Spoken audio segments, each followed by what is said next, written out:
PBA Opening Day mga kadribol at marami pong katanungan ng lumalabas ngayon kagaya ng sino ba ang tatanghaling most valuable player? Ayan, ito bang si Junmar Fajardo, si CJ Perez or si Christian Stan Hardinger? Ayan.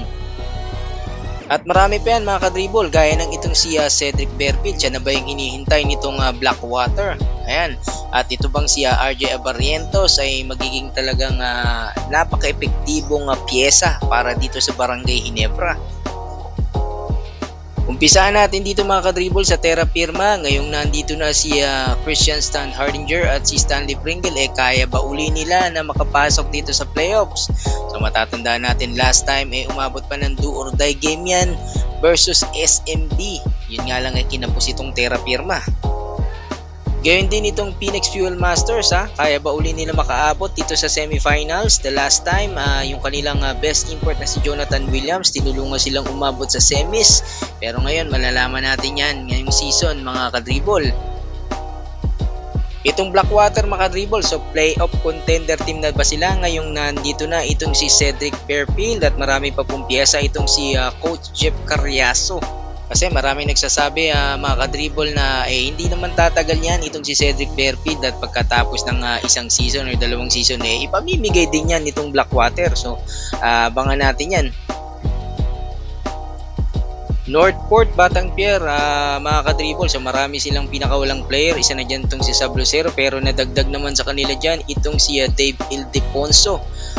Ito pa isa mga kadribol, so kaya bang maghintay nitong Converge Fiber Xers dito kay Justin Baltasar na naging first overall pick ngayong taon.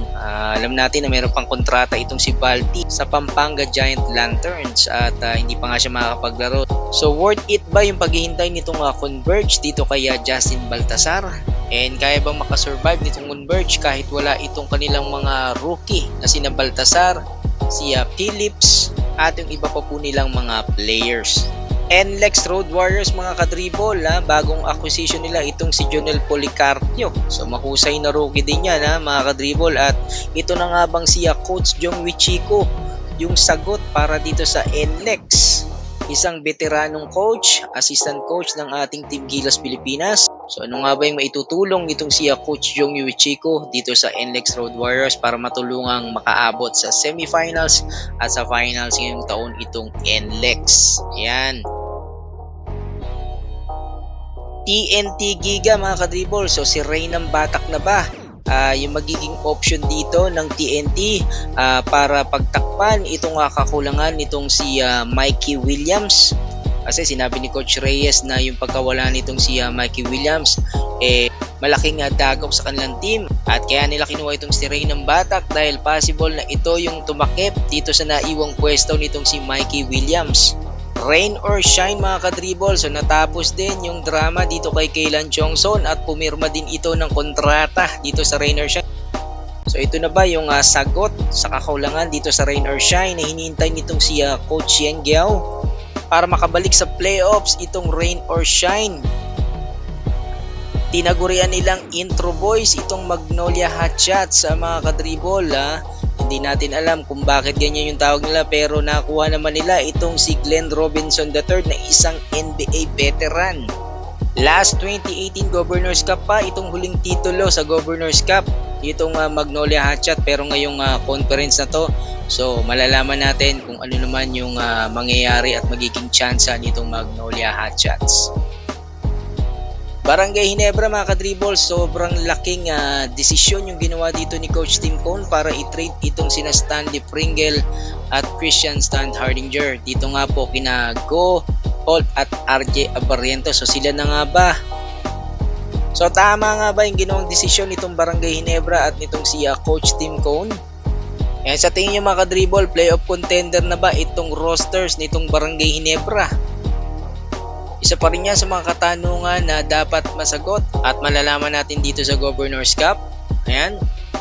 San Miguel Beermen mga kadribol, so tapos na nga ba itong era itong San Miguel Beermen at yung kanilang pagiging dominante? Ngayong lumakas na rin itong mga team dito sa PBA mga kadribol. Kaya pa ba nilang mapanatili yung kanilang consistency sa tulong nitong si Junmar Fajardo, CJ Perez, Jericho Cruz at iba pang mga players dito sa San Miguel. Malalaman din natin yan basketball sa pagpapatuloy nitong Governor's Cup. Meralco Bolts mga kadribol, kaya bang magkampiyon uli nitong Meralco Bolts sa this Governor's Cup sa pagbabalik nga nitong best import na si Allen Durham.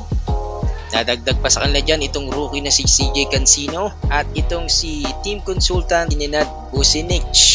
Ayan, sobrang dami po ng tanong ngayong Governor's Cup mga kadribol na lumalabas dito po sa mga teams dito sa PBA at malalaman po natin yan sa pagbubukas nitong Governor's Cup. Ikaw kadribol, alam ko marami ka rin tanong, pwede ka na mag-like, ayan, huwag kalimutan din mag-subscribe at i-share ang ating video. Salamat sa laging pagsubaybay. This is Dribble Down.